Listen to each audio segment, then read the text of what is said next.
At 1:12 in the morning, my phone vibrated. My son's voice was barely a whisper. "Mom, she hit me first." Soon, the town had their story of an elegant victim and a dangerous 20-year-old boy. But I know the truth. The best liar is not the loudest, but who dresses their story before the facts put pants on.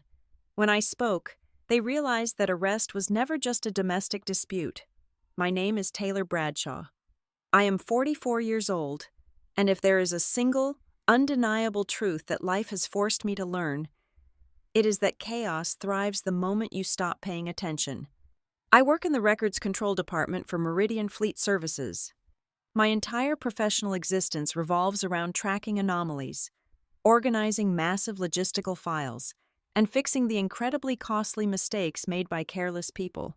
I find missing money. I find altered dates. I find the lies people hide in spreadsheets. After my divorce from Grant, my home became a sanctuary of absolute control. Everything has its specific place. Everything operates on a strict system. I had to build my environment that way, brick by brick, because I have seen firsthand how easily an entire life can shatter when you leave the door open to someone else's negligence. It was exactly 1:12 in the morning.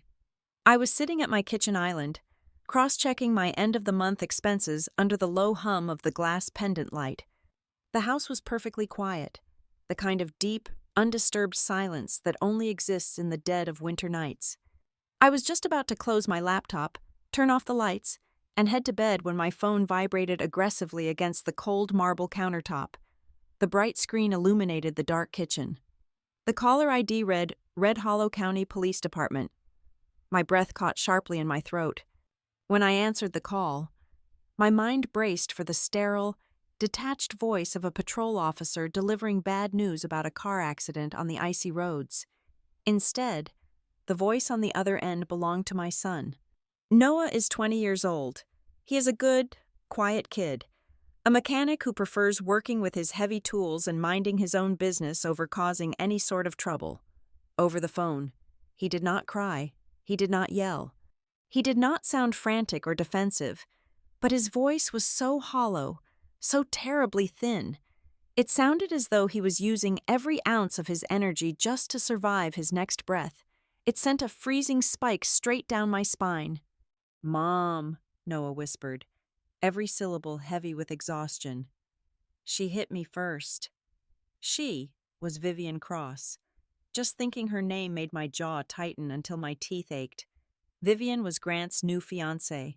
To the rest of our town, Vivian was nothing short of a walking saint. She was a local darling, famous for her pastel cardigans, her relentless charity bake sales, and a voice as soft and comforting as spun velvet.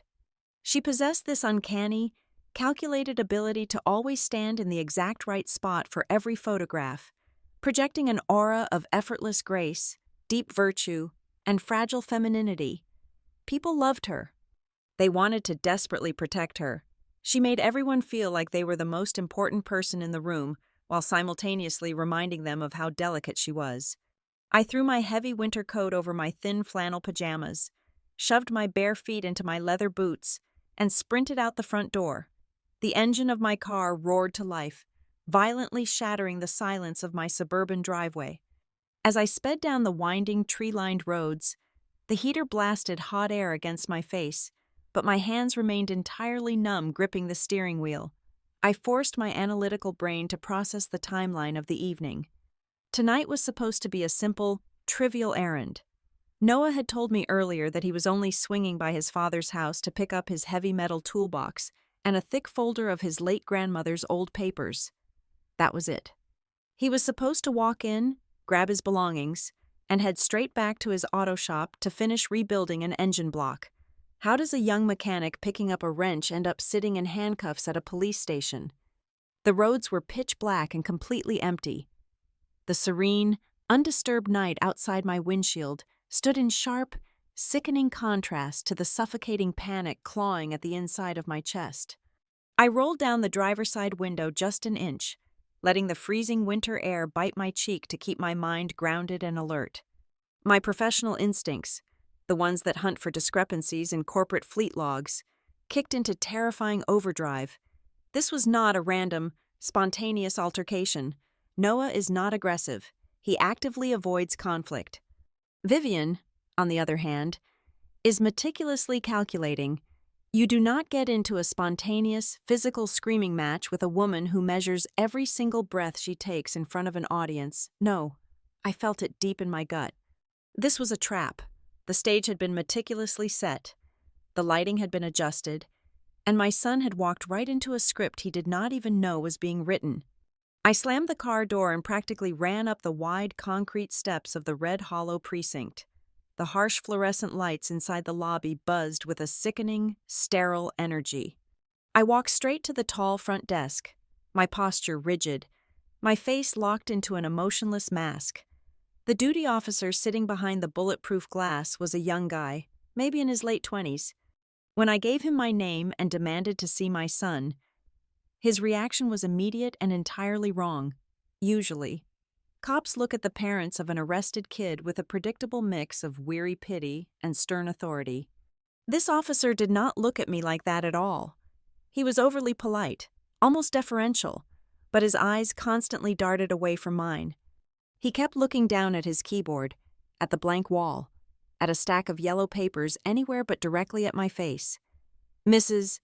Bradshaw, we are just processing the release paperwork right now," he mumbled, shifting his weight uncomfortably in his swivel chair. It was a domestic disturbance call. The complainant was quite shaken up when we arrived. He sounded exactly like a man reciting a pre-written press release. He was holding on to a narrative that even he did not fully believe. A woman like Vivian knows exactly how to play the terrified, weeping victim to a uniformed male officer, but something in the physical evidence of the scene must have felt completely off to him. He knew the puzzle pieces did not fit the picture on the box. "I want to see my son right now," I demanded, keeping my voice terrifyingly level and refusing to break eye contact.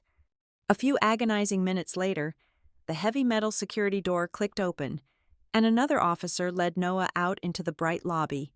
The sight of him nearly knocked the wind out of my lungs, but I forced my expression to remain perfectly stoic. If Noah had truly been the violent, unhinged aggressor they were painting him to be in the reports, he would look the part. He would have bruised, swollen knuckles, a flushed face, or the erratic, jittery energy of a fading adrenaline rush. He had absolutely none of those things. I stepped closer, my eyes scanning his body with the cold precision of a crime scene investigator. His gray canvas work shirt was violently yanked at the collar. The thick shoulder seam stretched and torn downward. When he reached out to take the plastic pen from the officer, I saw the underside of his right wrist. It was marred by distinct, horizontal red scratches. They were defensive wounds, the exact kind of marks you get when someone aggressively tries to grab your hands or rip something away from your grip. On his left palm, there was a thin, fresh cut. But it was his eyes that truly broke my heart. They were not the wild eyes of a young man who had just flown into an uncontrollable, violent rage. They were wide, devastated, and completely hollow. It was the haunting look of a boy who had just watched someone his father loved turn into a monster. It was the profound shock of absolute, undeniable betrayal. "Let us get you out of this place," I said softly, placing my hand gently on his uninjured shoulder. The desk officer pushed a heavy wooden clipboard across the high counter. "Sign right here, kid. You are being released on your own recognizance pending a formal court date." Noah stared down at the white paper, his jaw clenched so tight the muscle leaped visibly under his pale skin. He picked up the cheap plastic pen, his fingers trembling slightly, and pressed the tip to the signature line. He did not look at the police officer. He did not even look at me. He just kept his eyes glued to the black ink as it bled into the paper. "She did not just call the cops because we had an argument, Mom," Noah said. His voice was completely flat, devoid of the breathless panic from our earlier phone call, replaced now by a cold, terrifyingly hard realization. I leaned in closer, my heart pounding a heavy rhythm against my ribs. "What really happened in that house, Noah?" He dropped the pen onto the hard counter with a sharp, echoing clatter. He finally turned his head to look at me, and the youthful innocence of my 20-year-old boy was entirely gone, replaced by a dark, chilling clarity. "She had papers ready on the kitchen island," Noah said, his words dropping like heavy lead weights into the quiet, buzzing lobby. "Thick stacks of them, complex legal documents with tabs on them. Before she ever screamed, before she tore the sleeve of her own shirt, before Dad even managed to come downstairs from the bedroom. She shoved a pen in my face and told me I was not leaving that house until I signed over the lake property." The buzzing of the overhead fluorescent light suddenly sounded like a deafening roar in my ears. Vivian had not panicked. Vivian had planned. She had meticulously built a legal and emotional cage, and when my son completely refused to lock himself inside it, she called the police to do the heavy lifting for her. I felt a terrifying, absolute calm wash over my brain, pushing out all the fear and replacing it with pure, focused calculation. I looked at the young desk officer, who suddenly seemed very deeply interested in his blank computer monitor, and then I looked back at my son. The game had started, and the other side firmly believed they had already won. They thought they were simply dealing with a frightened, naive kid and a bitter, aging ex-wife. They had absolutely no idea who they had just woken up. The drive back to my house was suffocating. The heater blew dry air into the cabin of my car, but the chill inside my bones refused to thaw. Noah sat in the passenger seat, his large hands folded awkwardly in his lap, staring blankly at the yellow lines flashing past my windshield. He did not speak right away. He just breathed in rigid, measured shifts, like a man trying to keep a fractured rib from puncturing a lung. I did not press him. In my line of work, you learn very quickly that forcing a witness to speak before the adrenaline leaves their bloodstream only results in messy, fragmented timelines. You have to let the shock settle before you can harvest the facts. When we were 5 miles away from my driveway, the silence finally broke. He spoke in disjointed bursts, his voice rough and incredibly low.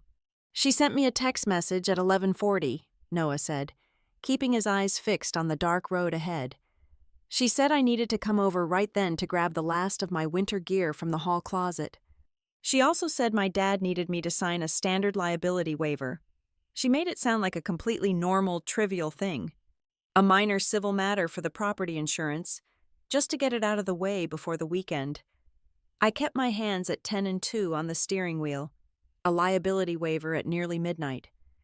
It was a bait tactic so glaringly obvious that only a boy who still implicitly trusted his father's household would ever walk into it. I walked through the side door," Noah continued, swallowing hard. The house was dead quiet. Dad was already asleep upstairs, but Vivian was waiting for me in the kitchen. She was fully dressed. She had made a pot of coffee, and there was a massive stack of papers sitting right in the middle of the granite counter. It was not a single waiver. Mom, it was a thick legal binder. He described the documents, right at the top. Printed in bold, undeniable letters, was a name he had never seen before, Briarpoint Holdings, LLC. Beneath that corporate title were the unmistakable parcel numbers and address lines belonging to the lake house. The same lake house his grandmother had explicitly left to be shared and protected by her son and her grandson. She poured me a cup of coffee and smiled, Noah said, his voice trembling for the first time. She used that soft, sweet voice of hers. She told me it was just a temporary property management transfer. She said Dad was too stressed with his surgery recovery, and this would simply allow her to handle the lawn care and property taxes for a few months. But I saw the words on the second page. It said, "Permanent transfer of deed." My son is a mechanic. He spends his days diagnosing complex machinery, finding the exact point where a system fails. He might not possess a law degree, but he knows when someone is trying to sell him a broken engine. He knew exactly what those papers meant. I told her I was not signing anything without a lawyer looking at it, Noah said.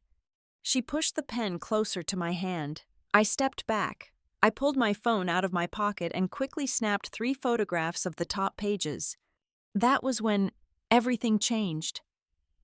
The streetlights illuminated the side of Noah's face, highlighting the deep exhaustion settling into his features.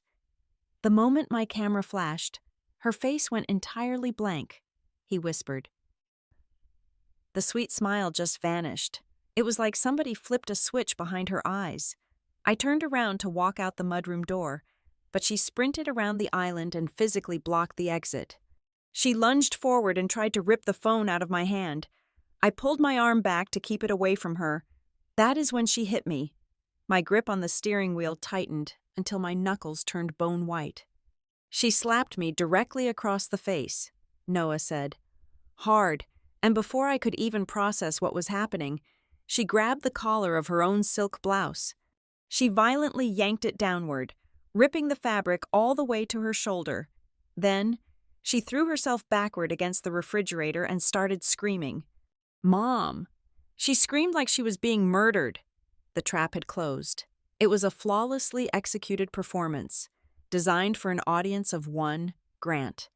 Dad came stumbling down the stairs a minute later, Noah said, his voice finally breaking. He had his shoulder in the medical sling. He was heavy with sleep, completely glazed over from his post-operation pain medication. He walked into the kitchen and saw Vivian sobbing on the floor, clutching her torn shirt, pointing a shaking finger directly at me. I pulled the car into our driveway and shifted into park. The engine idled softly.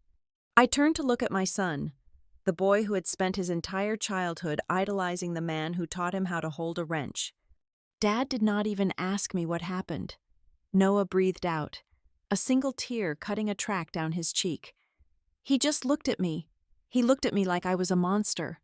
He put his good arm around her, pulled her up, and yelled at me to get out of his house. The police sirens were already wailing down the street before I even reached my truck.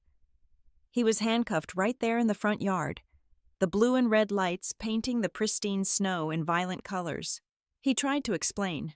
He tried to tell the arresting officers about the papers, about the slap, about the torn shirt. But nobody listens to a tall, broad-shouldered young man standing over a weeping, fragile woman.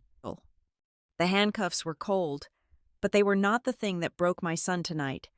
What truly shattered him was the agonizing realization that his father had instantly chosen to stand on the wrong side of the truth. We walked inside my house. I did not ask him 100 frantic questions. I did not offer empty, comforting platitudes. I told him to go upstairs, take a hot shower, and try to rest his eyes. Before he walked up the stairs, I held out my hand. "Give me your phone," I said. He handed it over without a word. I took the device into my home office, shut the heavy oak door, and sat down at my desk. I plugged the phone into my laptop and opened my backup software. I am not a detective, but I understand the indisputable power of digital architecture. People can lie. Timestamps cannot. I bypassed the photo gallery. I already knew what the pictures of the documents would show. Instead, I dug straight into the background data, sifting through the cloud synchronization folders. Noah's phone was set to automatically back up newly created files when connected to a trusted network. I scrolled through the system logs for the past 3 hours. There it was, an audio file. It was an automatic voice memo, likely triggered when Vivian lunged for the device and Noah's fingers scrambled across the screen. The file duration was incredibly short, clocking in at less than 30 seconds. I plugged my heavy studio headphones into the laptop. I took a deep breath, steeling my nerves, and clicked play. For the first few seconds, there was only the rustling sound of fabric and heavy breathing. Then, a sharp, sudden thud, followed by a metallic scrape, but it was the voice that followed that made the hair on the back of my neck stand at absolute attention. It was Vivian. But the soft, velvety tone she used at church bake sales and family dinners was completely gone. Her voice was pure, unadulterated ice. It was the low, threatening hiss of a predator cornering its prey. "Sign it, and everything will be very easy for you." The recording cut out with a sharp click. I sat in the dark room, the silence of my house pressing heavily against my ears. That single sentence was not enough to clear a criminal assault charge. A defense attorney could argue it was taken out of context. A prosecutor could dismiss it as pre-altercation tension. But to me, it was the skeleton key to the entire operation. It was the undeniable proof of premeditated coercion. I reached across my desk and opened my top drawer. I pulled out a heavy, dark leather notebook. I use it for tracking severe corporate fraud cases at work. Tonight, it found a new purpose. I grabbed a black pen, opened to the very first crisp, white page, and pressed the ink into the paper. I wrote down the exact foundation of our new reality. 1:12 in the morning. Noah called from the station.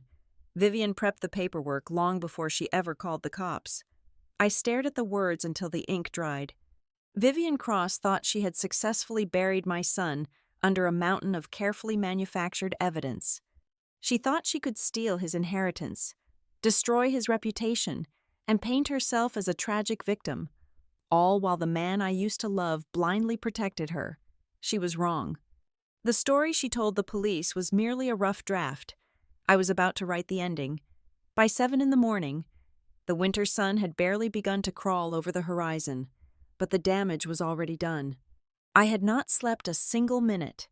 I was sitting at my kitchen island, staring at the cooling surface of a black coffee, when my phone screen illuminated with a notification, then another, then 5 more in rapid succession.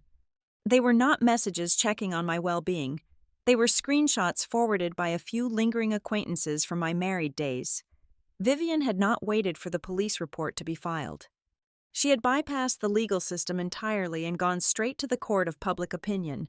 Her post on social media was a masterclass in passive-aggressive suburban warfare. It featured a soft-focus photograph of a single candle burning on a windowsill. The caption read, "My heart is incredibly heavy today. The profound pain of loving a young person who has entirely lost their way is a burden I never expected to carry. Please pray for our family as we navigate this dark, terrifying season of aggression and confusion. We are leaning on faith to heal the brokenness." She did not type Noah's name. She did not have to. In a town like ours, vague, emotional broadcasting is a highly refined blood sport. The comments section was already a flooded disaster zone of praying hands emojis and veiled sympathies. Within just 3 hours, the narrative had mutated and spread like a relentless virus. It infected the private messaging boards of the high school parent groups. It was whispered in the pews of the community church. It seeped into the break room at the technical training center where Noah was completing his certifications. It even rippled through the wealthy, gated community surrounding the lake. The softest, smallest voice in the room was completely controlling the volume of the entire town. I picked up my phone and dialed Grant. My fingers were stiff, but I held on to a tiny, pathetic shred of hope that the man I had spent 14 years of my life with would at least listen to reason. He answered on the 4th ring. "Taylor, I am not doing this with you today," Grant said immediately. His voice was flat, devoid of the exhausting emotional weight a father should carry after watching his only child leave in a police cruiser. "Grant, you need to listen to me." I kept my tone measured, suppressing the venom rising in my throat. "You need to look at the timeline of last night. You need to look at your son. He is not the person she is telling you he is." There was a brief pause on the line, followed by a heavy sigh. When he spoke again, the words that came out of his mouth chilled me to the bone. "Noah is aggressive. Taylor," Grant recited. "He is completely out of control. He has deep-seated issues with authority and a severe tendency to escalate conflicts when he does not get his way. We can no longer enable his violent outbursts. Vivian is terrified in her own home." I stopped breathing. The kitchen suddenly felt like a vacuum. That was not how Grant spoke. Grant was a construction manager who used simple, blunt language. Deep-seated issues with authority, tendency to escalate conflicts. Those were not the words of a grieving father. That was a curated list of buzzwords. He was reciting a perfectly packaged summary that had been handed to him. He had been given a script, and he was reading his lines flawlessly. My initial instinct was to scream. I wanted to hurl the truth at him, to tell him about the audio recording, the locked doors, the trap, but a cold, sudden clarity washed over my brain. In my corporate audits, when I catch a vendor lying about their invoices, I never confront them with my first piece of evidence. If you argue with a liar too early, you only teach them how to fix the holes in their story. If I told Grant what I knew, Vivian would simply pivot, adjust her timeline, and prepare a defense against my exact accusations. "I see," I said. My voice was completely hollow, a perfect mirror of his emotional detachment. "I understand exactly where you stand. Grant, have a good day." I ended the call. That was the exact moment the frightened mother inside of me stepped back, and the ruthless logistics auditor took the wheel. At 8:30 in the morning, I walked into the corporate offices of Meridian Fleet Services. I smiled at the receptionist, poured a cup of terrible office coffee, and sat down at my heavy mahogany desk. To the rest of the floor, I was simply processing transport manifests. In reality, I was building an execution block. My mind shifted entirely into a clinical, analytical framework. Tears and outrage hold absolutely zero weight in a courtroom. You cannot cross-examine a feeling, but you can strangle a lie with an airtight, verifiable timeline. I opened a new, encrypted drive on my secure personal laptop. I created a master directory titled The Red Hollow Incident. Underneath the main header, I built a rigid architecture of subfolders. The first folder was labeled Digital Communications. It would house every text, email, and social media post, complete with extracted metadata. The second folder was labeled Geolocation and Time Data. This would track the exact coordinates of every vehicle and cellular device involved. The third was Financial Records, reserved for credit card swipes and suspicious banking anomalies. The fourth was Witness Testimonies. The final folder, the one that made my stomach twist, was labeled Property Assets. I spent my lunch hour printing hard copies, stamping them with the current date, and sliding them into thick manila envelopes. Every single piece of data had to have a verifiable point of origin. I was not going to fight Vivian Cross in the comments section of a suburban gossip page. I was going to bury her under a mountain of irrefutable, suffocating paperwork. When I finally pulled into my driveway at 6:45 in the evening, the winter sky had already turned a bruised, ugly purple. The house was completely dark. No lights were on in the living room. The television was silent. I found Noah sitting on the floor of the unlit garage, leaning heavily against the front tire of his half-restored truck. He held a cold wrench in his hand, but he was not working. He was just staring at the greasy concrete floor. The fire I had seen in his eyes the night before was completely gone.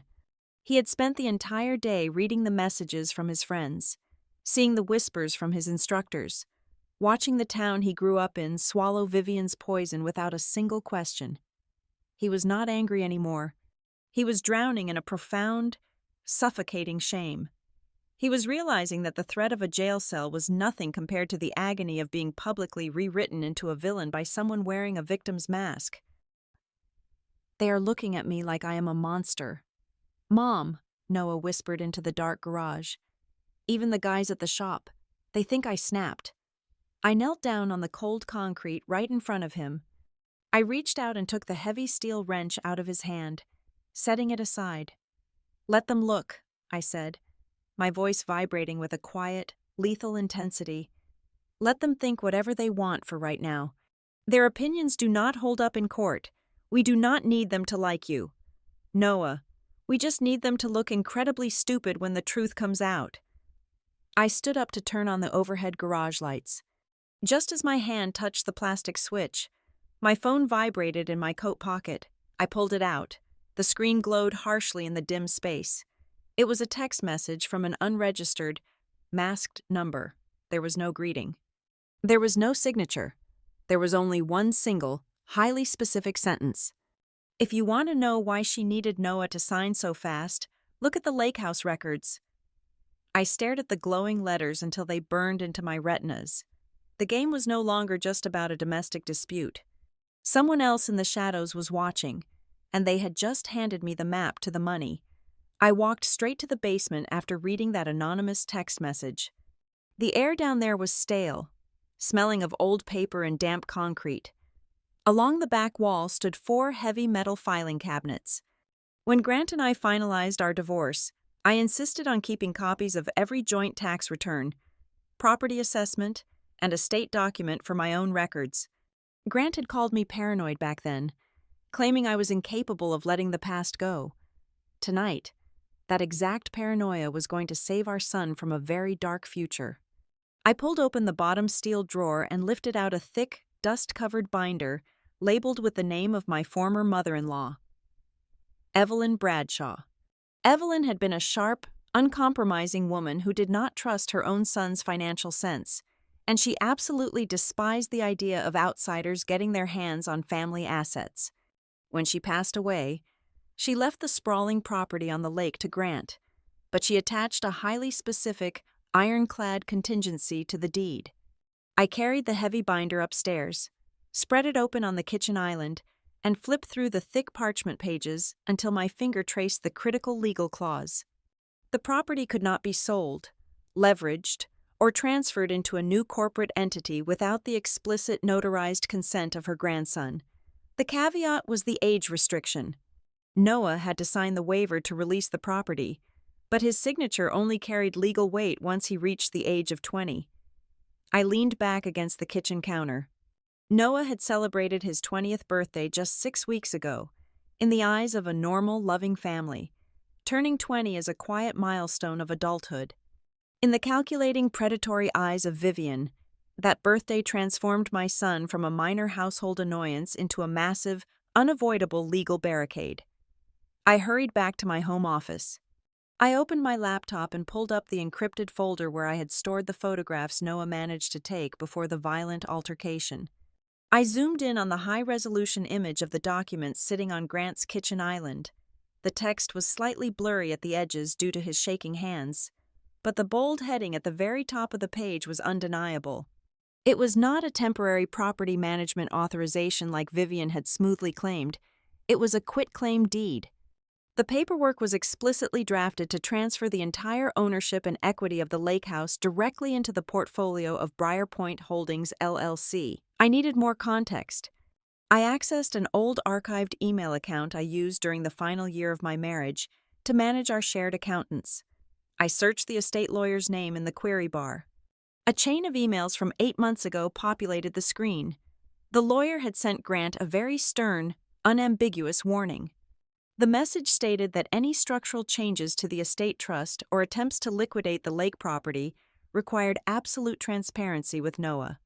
Any forceful maneuvers or hidden transfers would immediately trigger a beneficiary dispute, freezing the asset entirely in probate court. Grant knew the rules. He had been warned by a legal professional. I walked into the living room where Noah was sitting on the couch.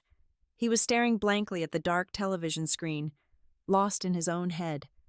"Noah," I said softly, sitting down on the wooden coffee table directly facing him. "Over the last few months, did Vivian ever talk to you about the lake house?"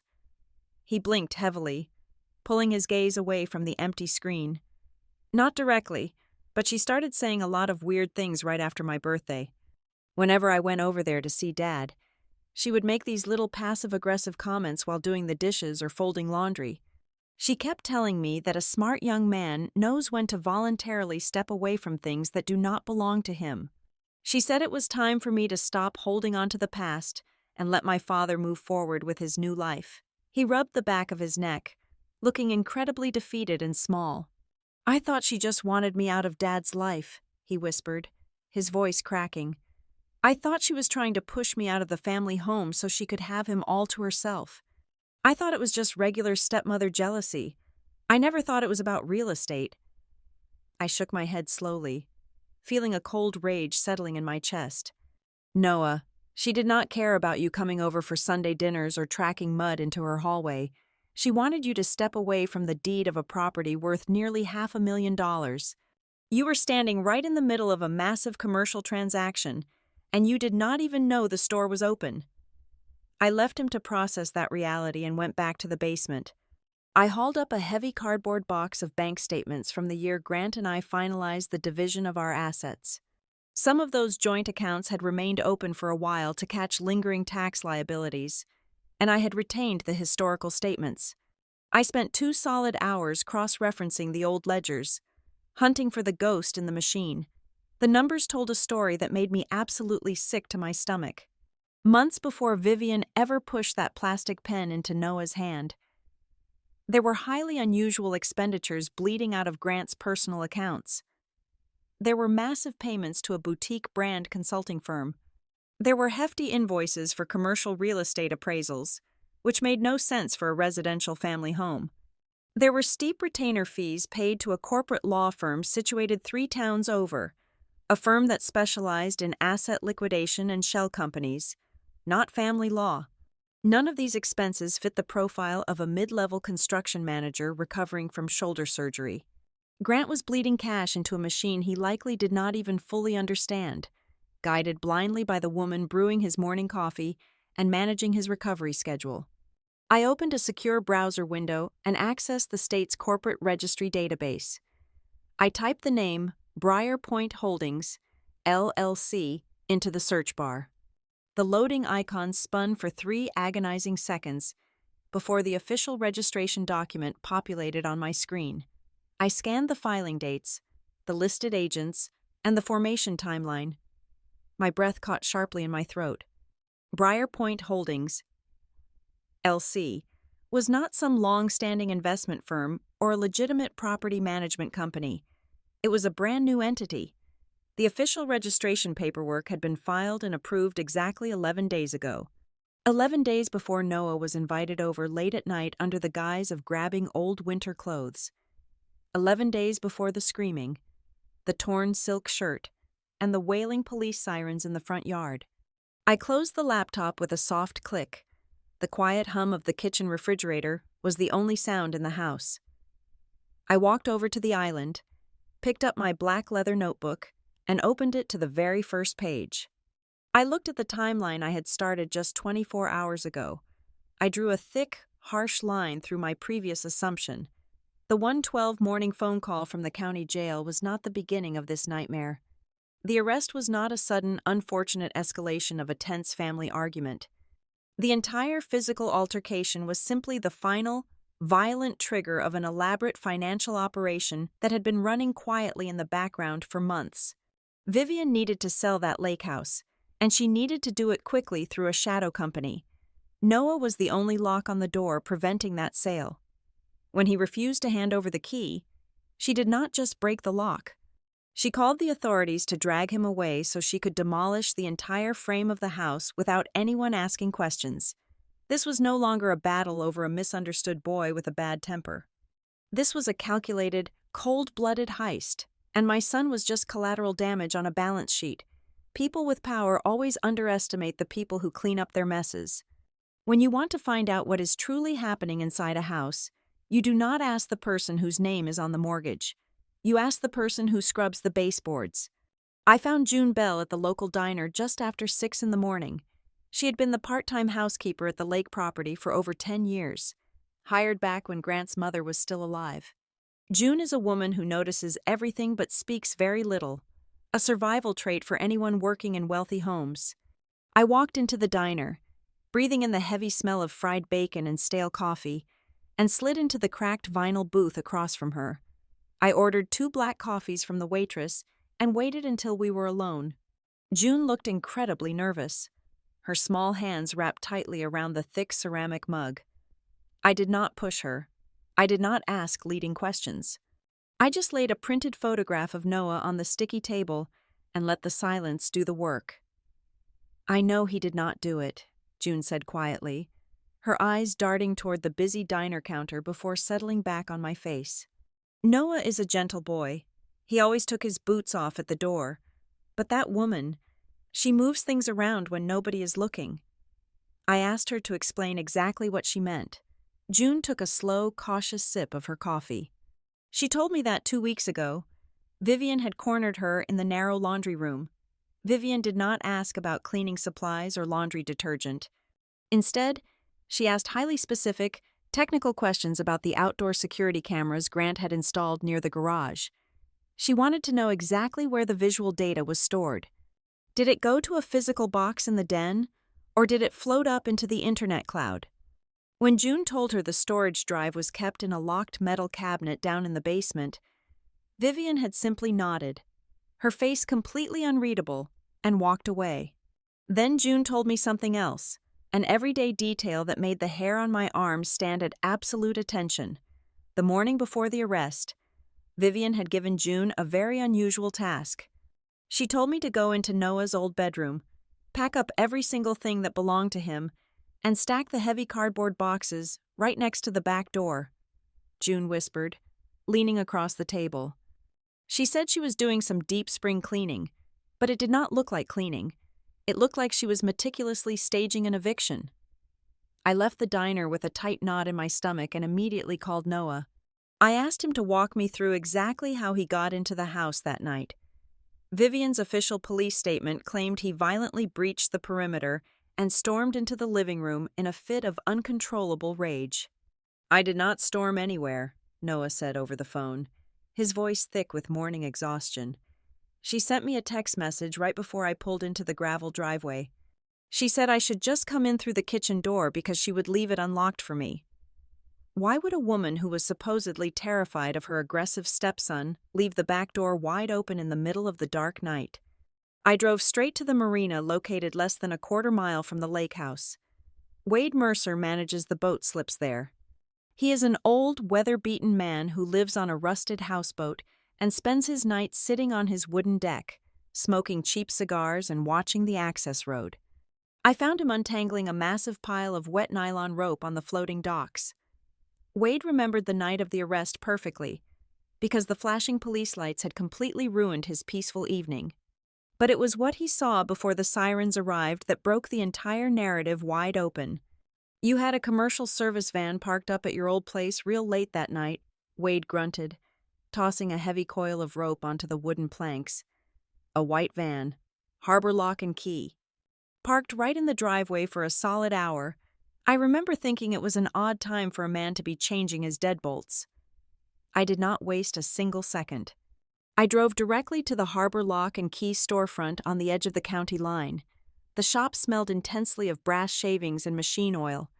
I walked in, flashed my corporate identification badge from Meridian Fleet Services, and used my absolute best, authoritative corporate auditor voice. I told the young kid behind the counter that I was reconciling an emergency maintenance invoice for the Bradshaw estate and needed a duplicate receipt for the residential service call made to the lake house. The kid did not even blink. He clicked his mouse a few times and printed a thin thermal paper receipt. I walked back out to my car, sat down in the driver's seat, and stared at the black ink. The service call was completed at exactly 10:43 at night.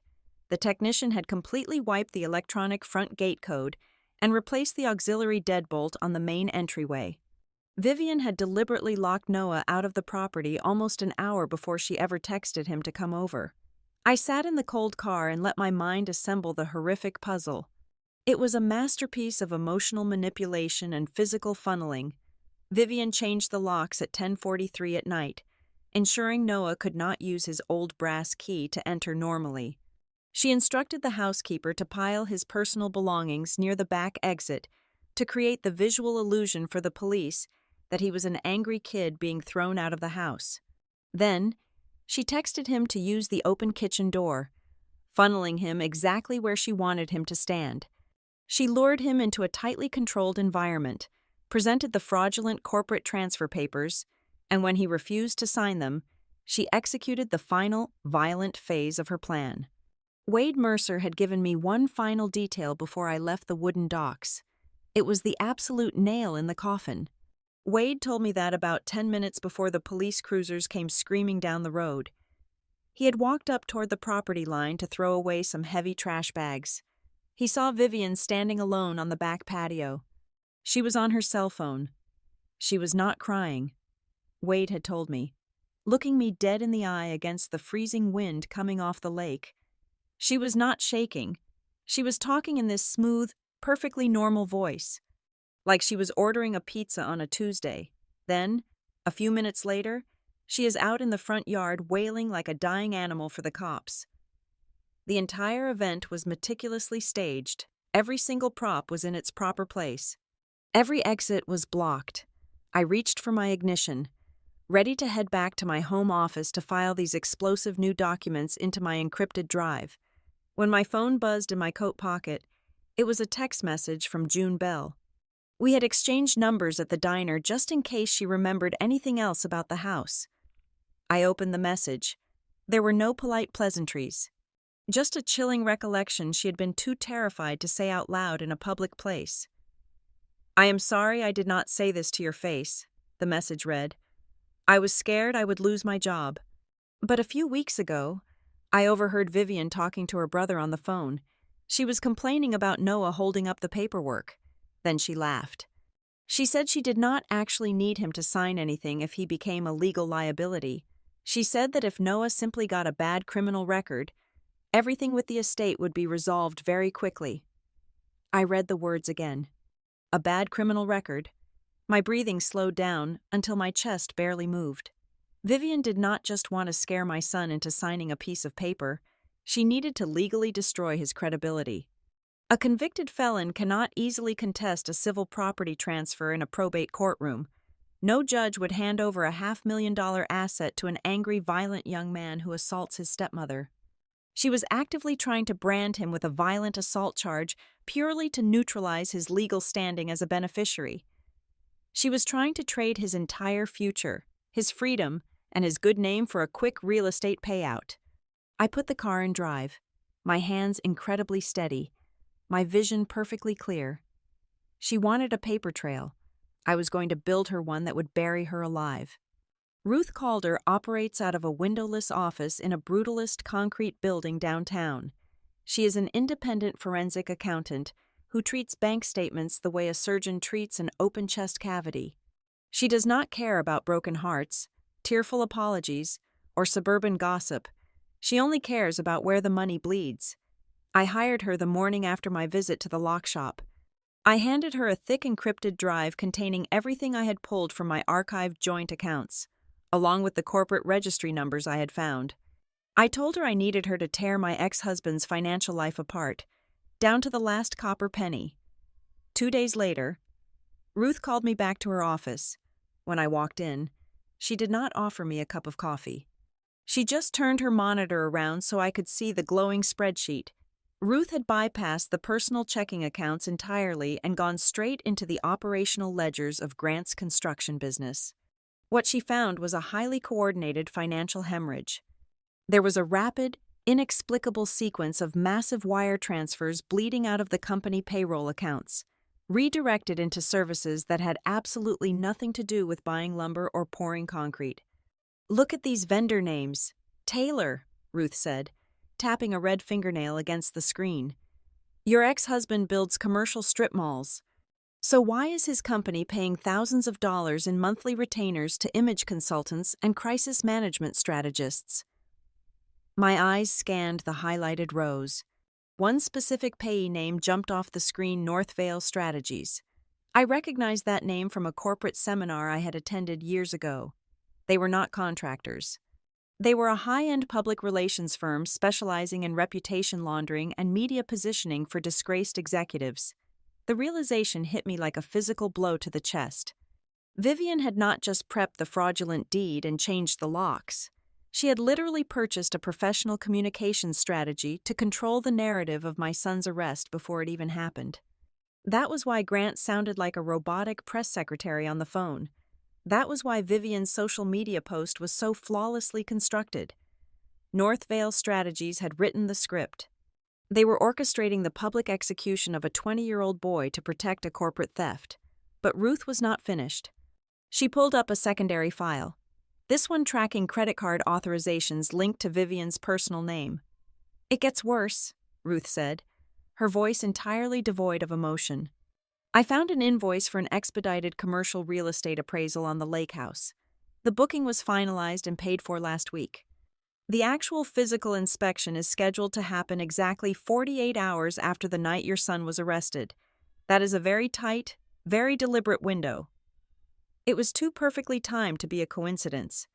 Vivian needed Noah removed, his credibility destroyed, and the property empty so the appraiser could walk through without Grant or Noah asking any questions. Then, Ruth handed me a printed manila folder.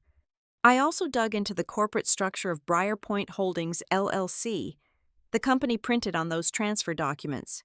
You assumed Grant set that up to manage the estate, right? I nodded slowly. He told Noah it was a temporary family trust.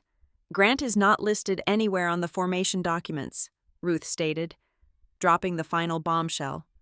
The sole registered agent, the only person with absolute signatory authority over that LLC, is a man named Marcus Vance. Marcus Vance, Vivian's older brother. The breath left my lungs. This was not a misguided attempt by a new wife to help her husband manage his assets. Briarpoint Holdings was an extraction vehicle. The moment Grant and Noah signed that lake house over to the LLC, it would completely vanish from the Bradshaw family portfolio. It would belong entirely to Vivian's brother. Ruth flipped to the final page in her stack. It was a collection of repair estimates from a local glass and drywall contractor.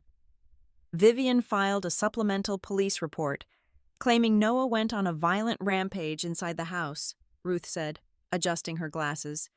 She claimed he shattered a custom glass patio door and kicked a hole in the hallway drywall, but these repair invoices were generated and emailed to her inbox 7 days before the night in question. She got quotes to fix damages that had not even occurred yet. I stared at the pristine, damning paper trail. The true motive was finally laid bare under the harsh fluorescent lights of the accounting office. Vivian was quietly drowning in a massive financial black hole, a problem she desperately needed to solve before Grant discovered the truth. She needed liquid cash, fast. Her plan was brutally simple. She would systematically create a heavily documented profile of Noah as an unstable, violent threat. She would use that fabricated fear to force Grant to choose her safety over his son. Once Noah was entirely alienated and legally neutralized by an assault charge, she would quietly slide the lake house into her brother's LLC, sell the property for a massive payout, and use the cash to cover her hidden debts. She was going to bankrupt my ex-husband and send my son to prison just to balance her own checkbook.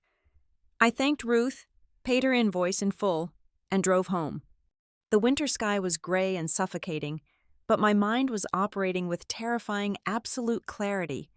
When I walked through my front door, I found Noah sitting at the kitchen island. He looked exhausted, his broad shoulders slumped, staring blankly at his cold hands.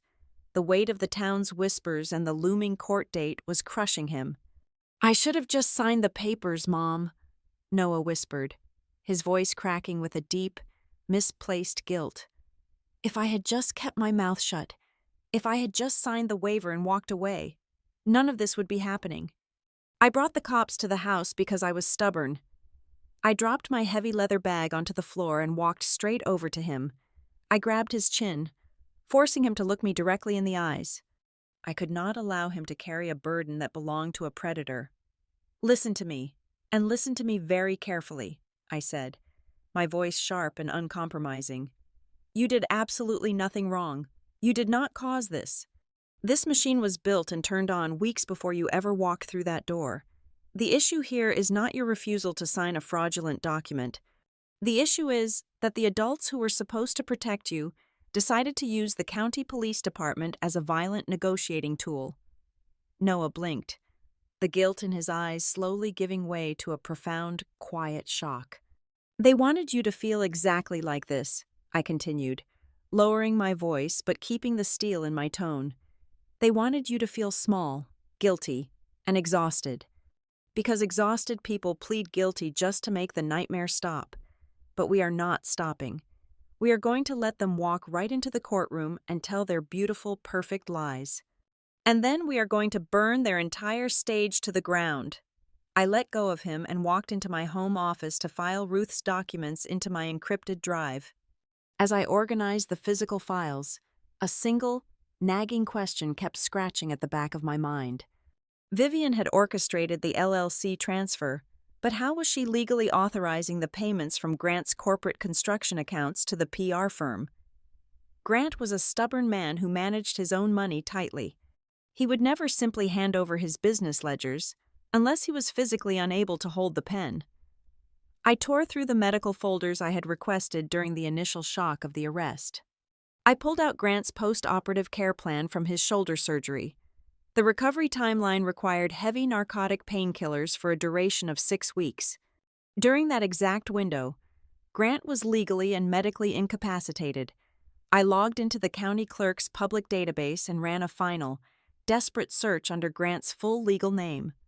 The search engine spun for a few seconds before returning a single, newly registered document. It was a medical and financial power of attorney.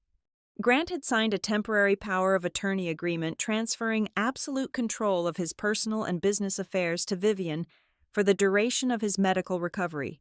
The date of the signature matched the exact day before his surgery. He had probably signed it while sitting in a sterile pre-operation room, groggy and anxious, thinking he was just letting his fiancée pay the utility bills and manage his medical insurance. He had absolutely no idea he had just handed her the keys to his entire life and the weapon to destroy his only son. I held the printed copy of the power of attorney in my hands, feeling the coarse texture of the cheap paper. It was a standard legal template, but the checked boxes were devastating. Grant had granted his new fiancée absolute authority over his business schedule, his residential real estate documents, his external communications, and the right to receive or transfer specific property assets on his behalf during his post-operative narcotic regimen. The most agonizing realization was not that the man I was married to for 14 years was a criminal mastermind. It was exactly the opposite. Grant had not actively conspired with Vivian to destroy his only son. He had not sat at the kitchen island and plotted a brutal downfall. Grant was simply weak. He was tired from his surgery, desperate for peace and quiet, and chronically terrified of conflict. He handed over the reins of his entire life because it was easier than managing it himself. He allowed his own cowardice and extreme laziness to be weaponized by a woman who knew exactly how to use a soft man. I placed the document on the kitchen counter directly in front of Noah. I watched his tired eyes scan the dense legal jargon. At first, a hot, violent anger flared in his chest. He stood up abruptly, knocking his wooden stool backward against the cabinets. Pacing the length of the kitchen, he cursed his father. He yelled at the ceiling, but the rage did not last. It burned out in less than 5 minutes, replaced by a profound, hollow devastation. He slumped back against the refrigerator, sliding down until he was sitting flat on the hardwood floor. He did not even care enough to read what he was signing, Noah whispered, his voice completely broken and stripped of its youthful energy. He just wanted someone else to deal with the hard stuff. That was the exact moment my son truly lost his father. He realized that a parent does not need to be inherently evil to shatter your world. They just need to be a coward. Weakness can be just as lethal as malice when it is placed in the wrong hands. I knew my corporate spreadsheets and timelines were not going to be enough to navigate a criminal courtroom. I needed a professional who understood the brutal intersection of family disputes and criminal leverage. I found Marlo Pence. Marlo was a sharp, fiercely intelligent attorney who operated out of a modest brick building near the county courthouse. She did not wear expensive designer suits, and she did not use flowery legal jargon to intimidate her clients. When I walked into her office, she was wearing a simple gray turtleneck, her desk completely devoid of anything except 3 neatly stacked file folders and a yellow legal pad. I handed her my encrypted drive and the thick binder of printed evidence. She spent 2 hours reviewing the timeline in absolute silence. When she finally looked up, she did not offer me a warm, comforting smile. "I am not going to destroy her," Marlo stated bluntly, tapping her silver pen against the dark wood of her desk. "I do not believe in courtroom theatrics or revenge plots. Women like Vivian Cross do not lose because the opposing counsel shouts louder than they do. They lose because they are hopelessly addicted to control. When a person loves controlling a narrative that much, they inevitably tell too many lies on the exact same timeline. They create too much paperwork. They build a beautiful, intricate trap, and all we have to do is lock the door from the outside." We spent the next 3 hours building our absolute strategy. It was a cold, clinical approach. We would not retaliate with our own emotional social media posts. We would not call Grant and scream at him over the phone.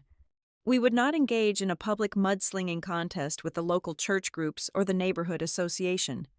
We are going to build an axis of facts so impeccably clean that she will have absolutely nowhere to hide, Marlowe instructed, her eyes locked onto mine. We bring the data. We bring the corporate formation papers. We let her build her magnificent emotional castle in front of the judge, and then we calmly pull the foundational bricks right out from under it. But as the days dragged on toward the end of the month, the psychological warfare began to break Noah down. The town continued to whisper. He caught the sideways glances at the grocery store. He heard the sudden silence when he walked into the auto parts shop. He was drowning under the weight of a reputation he did not earn. One evening, he came into my home office. He sat in the chair opposite my desk and looked down at his heavy work boots. "Mom, the public defender called me again today," Noah said quietly. "He said the prosecutor is willing to offer a deal. If I just plead guilty to a minor misdemeanor for disturbing the peace, they will drop the assault charge entirely. No jail time, just a small fine and a few months of probation." I want to take it. My heart physically ached for him. He was 20 years old, and he was so tired of being looked at like a broken, dangerous animal. He just wanted the whispers to stop. He wanted to go back to his garage and rebuild his engines in peace. He was willing to swallow a lie just to buy a moment of quiet. "No," I said, keeping my voice firm but gentle. "Ma, please," he pleaded, his voice cracking with exhaustion. "I am so tired. I am so tired of being the problem in this family. If I just sign the plea, this all goes away." I stood up, walked around my desk, and knelt beside his chair. "If you sign a guilty plea for a crime you did not commit, it does not go away. It just becomes permanent. They are offering you an easy exit because their case is built on sand. But Noah, this is not just about keeping you out of a jail cell anymore. This is about stopping a terrifying precedent." I gripped his rough hands, forcing him to look at me. "If you stay silent now to buy your peace, you are teaching them that they can rewrite your entire life whenever it is convenient for them. You are telling anyone with a little bit of power and a good public relations strategy that you are an acceptable casualty. I will not let you sacrifice your dignity just to make your father's new wife feel comfortable." "We are going to court." The next afternoon, my cell phone rang. It was Marlowe. Her voice was sharp and entirely devoid of pleasantries. The gears of the legal system had finally aligned exactly the way we needed them to. "We have a date," Marlowe announced through the speaker. The judge reviewed the preliminary filings. "We are not doing this in pieces. They are consolidating the dockets." I grabbed my pen. "What does that mean?" "It means everything is going to explode in the exact same room on the exact same morning," Marlowe replied, her tone carrying a dangerous, electric edge. "Her request for an emergency protective order, the legal validity of the criminal assault accusation against your son, and my emergency motion to completely freeze the transfer of the lake house property. The judge is going to hear all of it together." 72 hours before we were scheduled to walk into the county courthouse, Vivian and her legal team submitted a supplementary affidavit to the court clerk. Marlowe called me into her office early in the morning to review the 50-page document. Vivian had painted an absolute masterpiece of suburban victimhood. In the newly filed paperwork, she described Noah as a deeply unstable, hostile young man who was eaten alive by jealousy over his father finding new happiness. She claimed he had a long, highly documented history of explosive emotional outbursts and a severe problem with male authority. She explicitly swore under penalty of perjury that on the night of the arrest, Noah arrived at the property in a highly agitated, unpredictable state, pacing aggressively and radiating physical violence. Marlowe sat behind her heavy desk, tapping her silver pen against the yellow legal pad. She did not look worried in the slightest. She looked professionally intrigued. "This statement is entirely too smooth," Marlowe noted, tossing the thick stack of printed paper onto the center of the desk. "Human memory is naturally fragmented, especially under extreme duress or trauma. True victims of sudden, unexpected violence recount events in broken, non-linear bursts. They focus on weird sensory details, like the smell of the room or the sound of a shoe squeaking. This document possesses a perfect narrative arc. It has a calculated rising action, a perfectly timed emotional climax, and a neatly packaged psychological resolution. This is not a human memory. Taylor. This is a drafted script, heavily edited by a team of professionals for optimal emotional pacing. To completely dismantle a perfectly written script, we needed raw, unedited physics. Marlowe had commissioned an independent digital forensics expert to tear into the underlying metadata of Noah's cell phone. The short audio clip I had discovered on his cloud drive was just the surface. The expert extracted the device's internal telemetry data from that exact minute of the confrontation. The final engineering report was beautifully sterile and completely damning. The gyroscope and accelerometer sensors inside the phone registered a sudden, violent lateral acceleration precisely half a second after Vivian's voice demanded the signature on the real estate documents. The device was forcefully snatched, moving at a velocity completely inconsistent with a phone simply being dropped in a panic. Immediately following the kinetic spike, the audio recording was abruptly terminated by a manual command. Not a system error. Noah had not attacked her in a blind rage. She had physically assaulted him to seize the recording device and shut it off. Vivian's affidavit explicitly stated that Noah stormed up the gravel driveway, shouting obscenities and kicking the stones, visibly intoxicated by his own uncontrollable rage.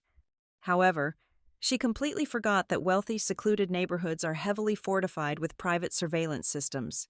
Marlowe legally subpoenaed the cloud storage of the doorbell camera belonging to the large property directly across the street from Grant's house. The wide-angle lens captured Noah's arrival with absolute high-definition clarity. He did not storm onto the property. He did not shout into the dark night. He walked up the driveway with a slow, heavy, exhausted posture. He was holding his heavy metal toolbox in his left hand, his gait steady and entirely normal. There was zero indication of the volatile, unhinged predator Vivian had meticulously described to the responding police officers. He looked exactly like a tired young mechanic, coming to pick up his grandmother's old papers after a long shift. The most audacious piece of fabricated evidence Vivian submitted was a handwritten diary. Her lawyer referred to it as a continuous journal of fear. It was supposedly a private, tear-stained record of her growing terror over Noah's erratic, threatening behavior during the past 6 months. But Marlowe is a predator in her own right. She ran a cross-reference analysis of the specific phrasing utilized in the diary against standard corporate public relations materials. She found a nearly exact match. Several highly specific sentences in Vivian's deeply personal diary were lifted almost verbatim from a crisis management strategy template utilized by North Vale Strategies, the exact public relations firm Ruth had found on Grant's corporate construction ledgers. Vivian had not poured her terrified heart out onto the pages in the middle of the night. She had literally copied and pasted a corporate damage control manual into a leather-bound notebook to build a premeditated defense. The lies began to compound rapidly, creating fatal structural flaws in her grand narrative. In her sworn statement requesting the emergency protective order, Vivian claimed the assault left her so profoundly traumatized that she suffered from severe panic attacks and was completely unable to leave the physical safety of her home for 3 solid days. She testified she kept all the blinds drawn tight and the doors deadbolted. It was a tragic, compelling image designed to secure maximum sympathy from the judge. It was also a verifiable, easily disproven lie. Marlowe pulled the automated access logs from the electronic security gate at the front entrance of the lake community. The digital ledger recorded Vivian's unique vehicle transponder code exiting and re-entering the private community 4 separate times on the very morning immediately following the arrest. She was not cowering in a dark room paralyzed by fear. She was driving around town, running errands, and attending meetings while my son sat in a cold holding cell. The overwhelming weight of these discrepancies was quietly bleeding out into the real world, past the locked doors of our legal strategy sessions. Late on a Tuesday night, my cell phone rang. The house was completely quiet. I looked at the glowing screen. It was Grant. When I answered, He did not sound like a man reading from a prepared, defensive statement provided by his wife. He sounded incredibly old, his voice trembling with a quiet, terrifying realization. The impenetrable foundation of his blind faith was finally fracturing under the pressure of his own quiet doubts. "Taylor," Grant breathed heavily into the receiver. He paused for a very long time, the silence stretching agonizingly over the line. "If Vivian lied to me, how long has my son been paying the price?" It was the most agonizing question a father could possibly ask, a man standing on the edge of a horrifying epiphany. But I refused to give him the comfort of an easy late-night absolution. If I told him everything we knew right then, he might confront her in a moment of panic. He might inadvertently trigger her survival instincts and allow her legal team to pivot their strategy before we ever stepped foot inside the hearing room. "You will hear the complete answer on Friday morning." "Grant," I replied, my voice completely devoid of sympathy or warmth, "I strongly suggest you show up and listen very carefully." I ended the call and placed the phone face down on the kitchen counter. The truth could not be delivered through a hushed phone conversation driven by sudden guilt. It had to be etched permanently into the unchangeable court record. We had the audio timeline, we had the sensor data, we had the gate logs and the copied public relations scripts. But the final, lethal weapon arrived less than 24 hours before we were scheduled to walk through the heavy wooden doors of the courthouse. I was sitting at my kitchen island, organizing the physical files into labeled binders, when there was a soft, hesitant knock at my back door. It was June Bell. The housekeeper looked nervously over her shoulder into the dark yard, before stepping quickly into the bright kitchen. She reached into her large canvas tote bag and pulled out a sleek, silver electronic tablet. It was an older generation iPad, its screen cracked slightly in the top right corner. "I was cleaning out the guest room dressers at the lake house today, getting the place ready for the commercial property appraisal she ordered for tomorrow," June whispered, pushing the cold metal device across the granite counter toward me. "This was shoved all the way in the back of the bottom drawer underneath some heavy winter blankets. It has been dead for months. But I took it into the laundry room and plugged it into the wall just to see who it belonged to." I stared at the device, my heart beginning to hammer a heavy rhythm against my ribs. "It is hers," June stated, her voice dropping to a terrified whisper. "And Taylor, she never logged out of her cloud accounts." I felt the entire temperature in the room plummet. A forgotten, fully linked device. In the modern digital age, criminals are incredibly careful to scrub the active phones in their pockets, but they almost always forget about the old, discarded tablets buried under winter sweaters. I thanked June, locked the door behind her, and immediately dialed Marlowe. I plugged the heavy charging cable into the wall. As the cracked screen slowly illuminated with a bright white logo, I knew we no longer just had a defensive strategy to protect my son. We held the exact, unfiltered blueprints of the execution. The screen of the old tablet flickered to life, casting a cold blue glow across the dark granite of my kitchen island. Marlowe had driven over to my house the absolute second I called her. We sat side by side, the heavy silence of the room broken only by the soft, rhythmic tapping of Marlowe's manicured finger against the cracked glass. Because Vivian had simply tossed the damaged device into a guest room drawer months ago, the cloud synchronization had never been manually disabled.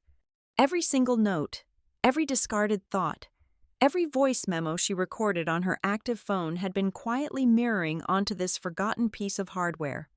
Marlowe bypassed the standard inbox and went straight for the hidden directories, the digital trash bins, and the draft archives. We found the exact origin point of her public relations campaign. It was an unsent draft email addressed directly to the lead account manager at North Vale Strategies. She had typed it 3 full days before the night of the arrest. The subject line read simply, "Narrative Positioning." Marlowe read the glowing text out loud, her voice devoid of any shock. The instructions were clinically precise. "Push the message of care and constant praying," the draft read. "Focus heavily on the exhausted father. Frame the subject as an adult but deeply unstable son." We need the community to feel an overwhelming sense of pity for our family before the police report is even filed. It was the exact blueprint she had utilized to poison the entire town against my boy. But the drafted email was just the outer layer of the rotten core. The truly devastating piece of evidence was buried inside a nondescript folder labeled merely as voice notes. It was a fragmented audio file, likely recorded while she was driving alone in her car. She was speaking to her brother. Marcus. I clicked the play button. The audio was slightly muffled by the background hum of highway road noise, but her voice was unmistakable.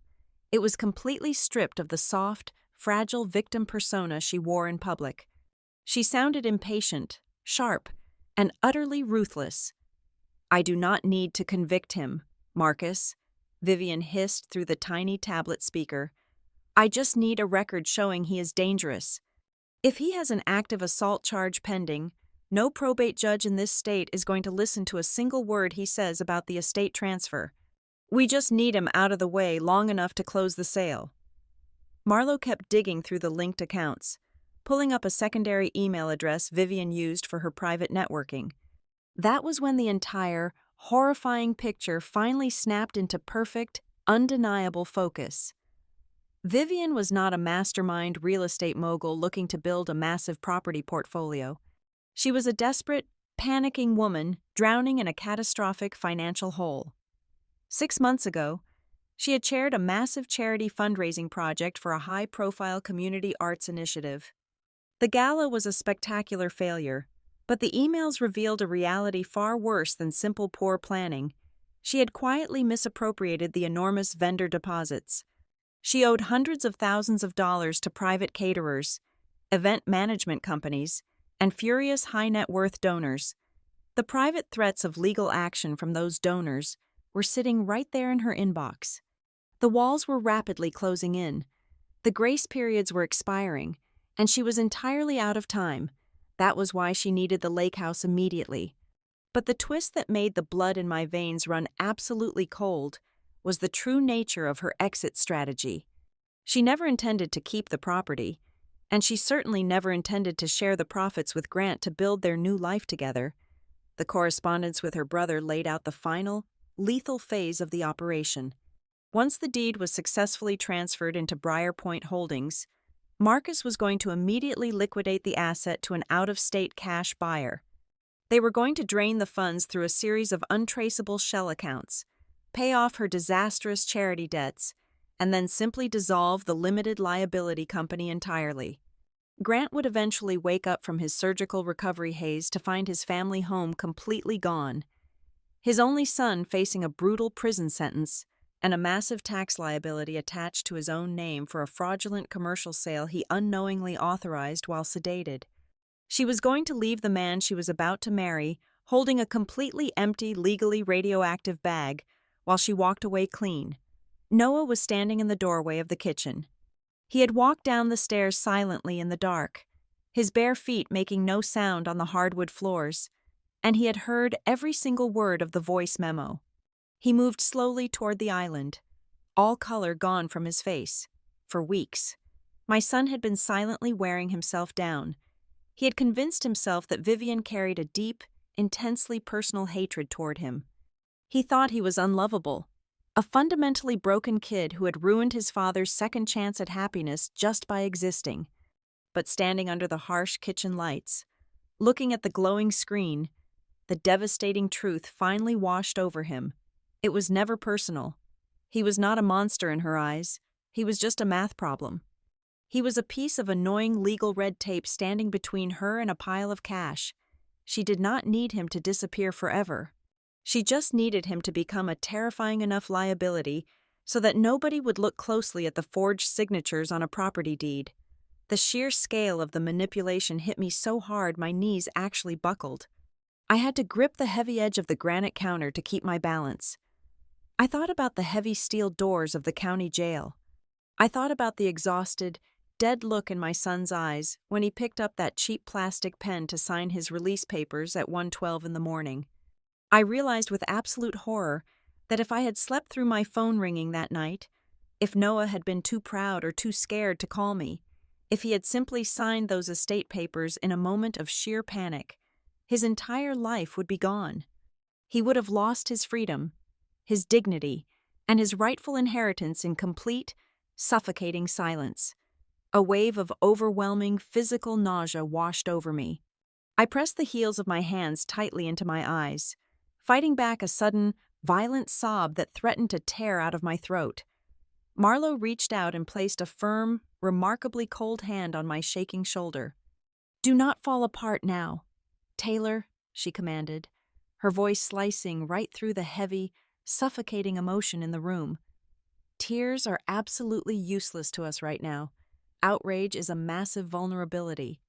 The woman you are walking into court against tomorrow feeds on emotional chaos. She is banking on you walking into that room acting like a hysterical, overprotective, bitter ex-wife.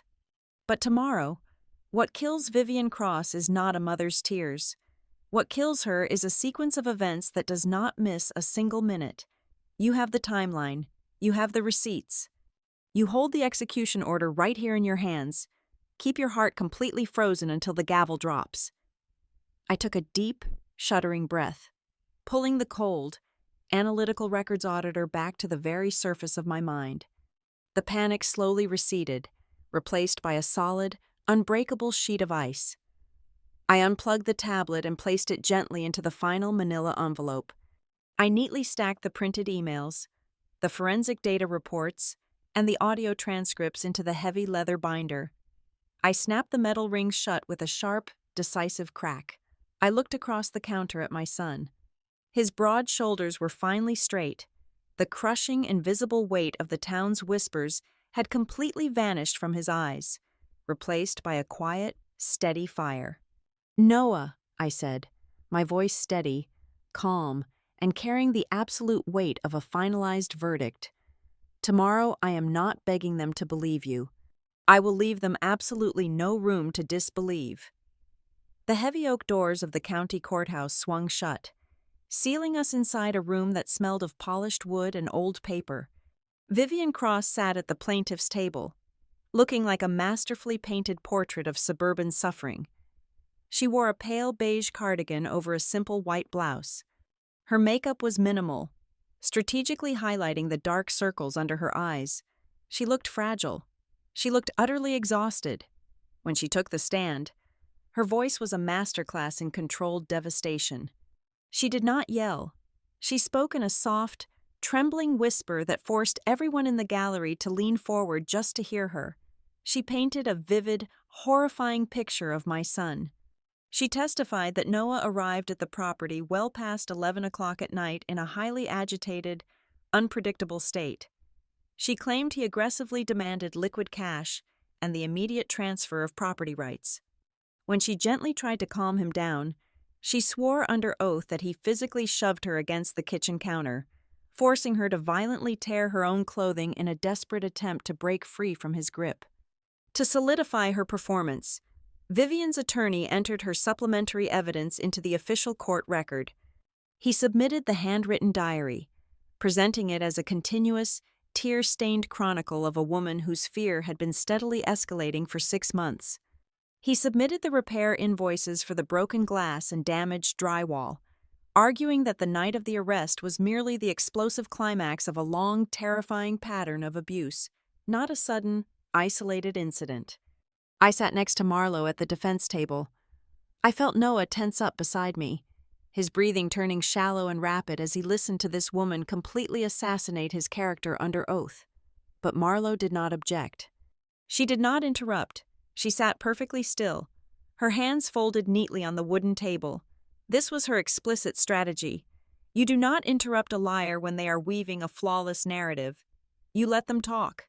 You let them lay every single brick of their beautiful, tragic castle, ensuring the structure is so massive and so intricately detailed that they can never claim they misspoke or forgot a critical detail.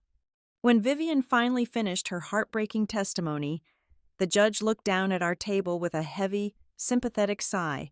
He had clearly already made up his mind. He saw a terrified stepmother and a bitter, enabling biological mother trying to blindly protect a violent son. Then, it was my turn. I did not stand up and deliver a passionate, tearful speech about how much I loved my boy. I did not raise my voice to fight her emotional display.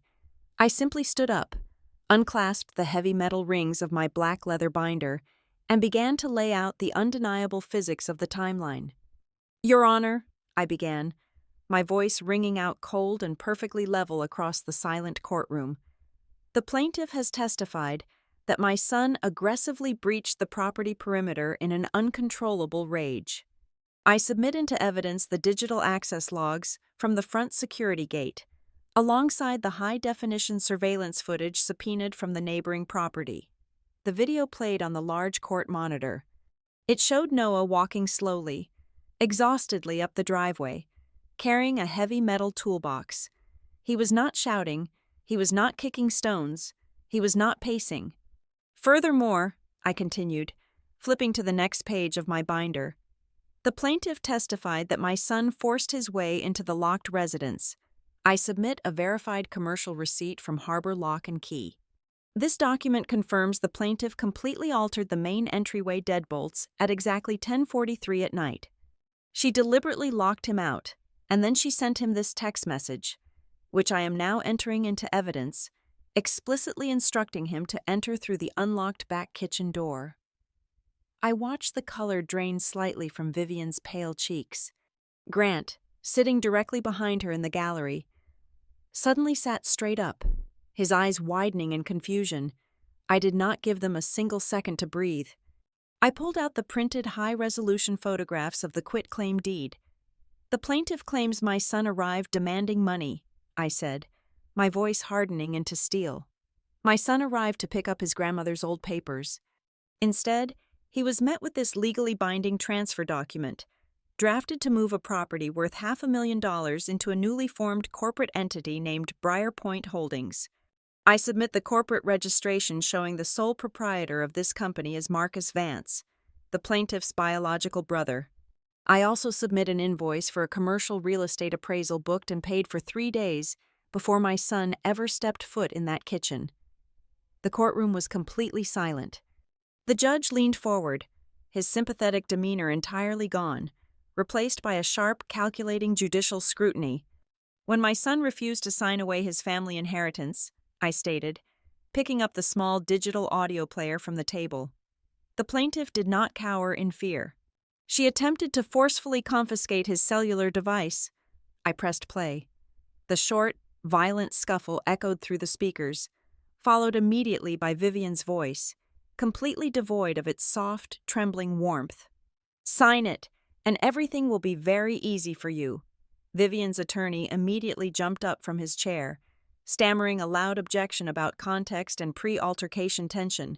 I looked directly at Vivian. She was gripping the wooden edges of the witness stand so hard her knuckles were bone white. "If the court requires further context regarding the plaintiff's intent," I said, pulling the final transcribed document from my binder, "I submit a recovered voice memorandum, recorded by the plaintiff and sent to her brother, Marcus Vance, 48 hours prior to the incident." I played the second audio file. The sound of Vivian's cold, impatient voice filled the large room. "I do not need to convict him, Marcus. I just need a record showing he is dangerous." A collective gasp rippled through the gallery. Grant slumped forward in the wooden pew, burying his face in his large hands. The man who had been too tired to protect his own blood finally understood the horrifying magnitude of his laziness. I delivered the final, fatal blow. I held up the handwritten diary she had submitted earlier that morning. "The plaintiff swore under oath that this journal is a real-time, emotional reflection of her escalating fear," I said, placing a second packet of paper right next to it on the projector. "I submit into evidence a corporate crisis management strategy template, acquired from North Vale Strategies, a public relations firm heavily compensated using funds entirely diverted from Grant Bradshaw's commercial construction accounts while he was medically incapacitated. The court will note that the deeply personal, tear-stained entries on pages 12, 14, and 22 of the plaintiff's diary are word for word, verbatim copies of this corporate damage control manual." I closed the heavy black binder. The snap of the leather echoed like a gunshot. Vivian Cross was no longer a tragic victim.